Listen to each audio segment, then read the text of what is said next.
Okay, what can you say about John Koons? Maybe not one for change. He's never been married.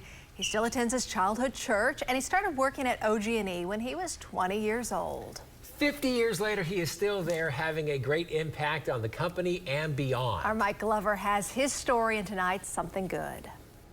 John Koons started working for OG&E 50 years ago in the mailroom, and despite the humble beginnings, he's kind of a big deal around here. If you keep that positive attitude, that's the main thing, is the positive attitude. John started with OG&E in 1972 after his college experience didn't quite work out. After the end of the second year, my father said, well, you know, John, he looked at my transcript, he said, you're wasting your time and my money. At the time, John was just 20 years old, and he never saw his job as a career move. But 50 years later, he's still there. Really, just so proud of John. OG&E president and CEO Sean Trotsky says John's value to the company is unmeasurable. At the end of the day, those of us that have worked with John and he's been part of our lives, he's enriched our lives, and we're better off for it. In all his positions, he found his passion working with and helping people. We couldn't do Junior Achievement without John. Now, as the community outreach coordinator, John gets to mentor and teach kids. 1 out of 11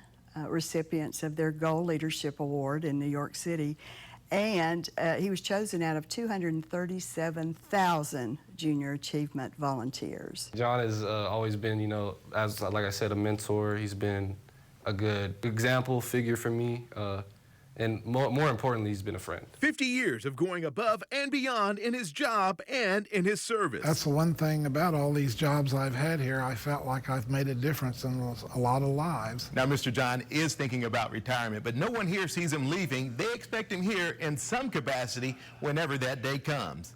Leaving a legacy, that is something good. I'm Mike Glover for Oklahoma's own News 9.